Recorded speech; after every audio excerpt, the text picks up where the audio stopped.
Chers et frères dans le Christ, paix, joie, grâce, amour à chacun et à chacune de vous, au nom de notre Seigneur Jésus-Christ, en ce lundi de la 14e semaine du temps ordinaire. Nous commençons aujourd'hui la lecture du livre de Osée, du prophète Osée, un des plus beaux, au moins je l'aime beaucoup. C'est un livre qui nous raconte, en fait, si on veut connaître ce que veut dire être fidèle de la part de Dieu, si on veut comprendre la profondeur et le sens de la fidélité de Dieu, jusqu'où est-ce qu'elle peut aller, il faut lire ce livre avec patience et avec grâce et le savourer. Osée est un prophète à qui Dieu demande d'aller épouser une prostituée sacrée, celle qui se prostituait dans le temple de Baal, le Seigneur. Parce qu'il veut se servir de la relation de Osée pour dire quelle est sa relation avec le peuple et pour montrer comment il est fidèle. Pour montrer comment sa fidélité va au-delà de ce que nous pouvons comprendre. Et aujourd'hui, donc, le chapitre 2 nous permet de comprendre ce discours avec Osée. Il dit, va la prendre. Tu lui montreras combien tu es fidèle. Tu lui diras comment elle doit devenir. Elle ne t'appellera plus Baal, son patron, comme les idoles. Elle t'appellera mon époux. Il veut que Israël se rende compte de combien la relation qu'il y a entre lui et le peuple va au-delà d'une relation de maître à esclave. Elle devient une relation de conjoint, d'époux et d'épouse, de même corps, pour dire combien Dieu est fidèle. Ce sera intéressant de le lire. Je vous invite à le lire tout d'un coup. Prenez du temps en ces jours, lisez-le pendant qu'on le méditera ces jours-ci. C'est ça. Dieu commence à montrer son visage. Il est celui qui est toujours fidèle. Même quand on se prostitue et quand on le fuit, même quand on l'abandonne, même quand il a l'impression, on pense qu'il va punir, il manifeste sa fidélité encore parce qu'il est fidèle d'abord à lui-même. C'est intéressant de se rendre compte de cette dimension, de ce texte-là. L'Évangile nous parle de cette dimension aussi, d'une expression de la foi. Je disais il y a quelques jours, la foi, c'est une chose, la foi est une manifestation concrète. La foi s'exprime dans des choix. Jésus est interpellé parce qu'il a besoin, ou plutôt celui qui l'interpelle a besoin qu'il aille aider sa fille qui est morte. Viens, je suis sûr que si tu lui tends la main, elle va se ressusciter. Elle va ressusciter. La foi nous permet de poser les actions. Pourquoi? Parce que la fille est morte. Mais la foi dans le Seigneur fait qu'il se meuve pour aller le chercher. Il va le prendre. En route, il raconte une femme qui a une hémorragie, qui perd du sang depuis 12 ans.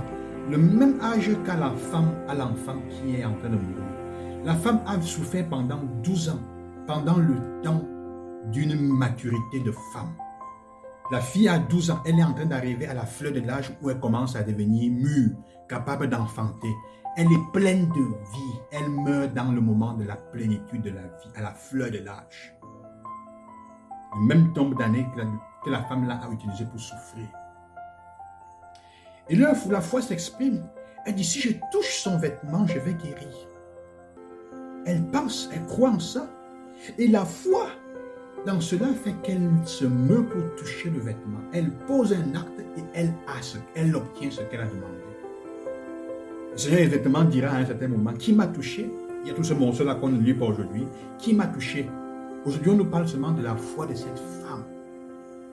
De comment elle est convaincue, au tel point qu'elle est capable d'arracher un miracle au ciel, de voler un miracle à Dieu. Et je pense que Dieu aime ces choses-là. Le Seigneur aime ces choses. Si nous avons la foi, nous pouvons lui arracher des miracles. Nous pouvons lui voler des miracles. Ça veut dire si nous agissons déjà avec la ferme conviction que ce que nous demandons, nous l'avons obtenu. Comme dit la lettre aux Hébreux. Le Seigneur ne peut pas nous empêcher de l'avoir. Il ne peut pas. L'Évangile nous fait comprendre comment Jésus est capable de vaincre la mort. Toutes les formes de mort. Cette femme qui est en train de perdre du sang et en train de mourir, c'est une autre expression de la mort. Elle perd la vie. La vie est en train de s'écouler d'elle sans qu'elle soit capable de la contrôler. Elle n'a pas de contrôle sur sa vie. Quelles sont les hémorragies de votre vie? Quelles sont les choses de votre vie que vous n'arrivez pas à contrôler et qui sont en train de vous drainer vos énergies complètement? Le sang, c'est l'énergie de vie. Le sang, c'est la vitalité. Le sang, c'est ce que tu es. Quelles sont les choses qui sont en train de te drainer tes énergies? Quelles sont les choses pour lesquelles, quand tu rentres à la maison, tu es fatigué, tu te regardes autour de toi, tu te dis, mais qu'est-ce que j'ai fait aujourd'hui? Pendant des années, ça t'a drainé. Parfois, ce sont des personnes qu'on porte avec nous dans notre cœur, dans notre vie, et qui sont des bouffes, des manges énergiques, des cannibales et des vampires.